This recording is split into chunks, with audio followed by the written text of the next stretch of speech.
Phone क्यों नहीं उठा रही? दिल नहीं कर रहा अम्मी।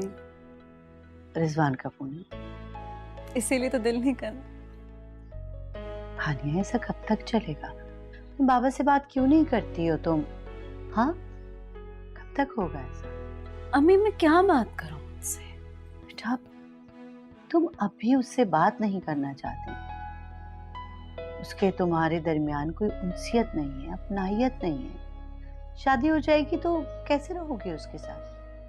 सच बताऊं, तुम्हारी ये जो हालत तुमने बना रखी है ना, ये खामोशी सब मुझे देख ही नहीं चाहती। तुम सफीर को अभी तक दिल से नहीं निकाल सकी ना।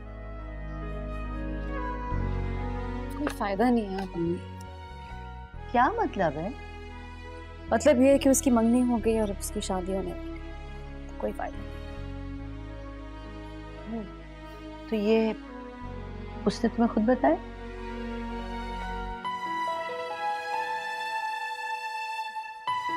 तो फिर क्या सोचा है तुमने? क्या करने वाली हो तुम? कुछ भी नहीं। क्या मतलब कुछ नहीं? क्यों? कुछ तो करना पड़ेगा बेटा। ऐसा कब तक चलेगा? तुम्हें अपने बाबा से बात करनी होगी, तुम्हारी जिंदगी का सवाल है। क्या बात करूं अम्मी मैं उनसे? ठीक है, अगर तुम उनसे बात नहीं करना चाहती तो फिर अपने दिल में गुंजाइश पैदा करो। ये रिजवान को एक और मौका दूं? फोन आए तो अटेंड करो।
हेलो। हे हानिया, कैसी हो तुम? It's been a long time यार। तुमसे मिलना चाह रहा था। क्या मतलब? बात नहीं करनी मैंने तुमसे। कम ऑन हानिया, तुम अब तक नाराज हो मुझसे? वो अफजल वाली बात पे? रिजवान मेरी बात सुनो, मैं तुम्हारे साथ अकेले कहीं नहीं जा रही हूँ। एग्जाम्स मेरे सर पे। ओके, तो कब खत्म होंगे? 2 महीने रह गए हैं। देखो जो करना है ना बाद में करना। तुम्हारे पास एग्जाम्स खत्म होने तक का टाइम है, तुम अपना टाइम लो। ठीक है, तुम्हें तंग नहीं करता मैं, लेकिन एक शर्त पे। जी। तो सुनो फिर, वो ये, जब तुम्हारे एग्जाम्स खत्म हो जाएंगे ना तो सिर्फ तुम मुझसे मिलोगी बल्कि पूरा एक दिन मेरे साथ गुजारोगी। रिजवान, मैंने कहा ना, शर्त है।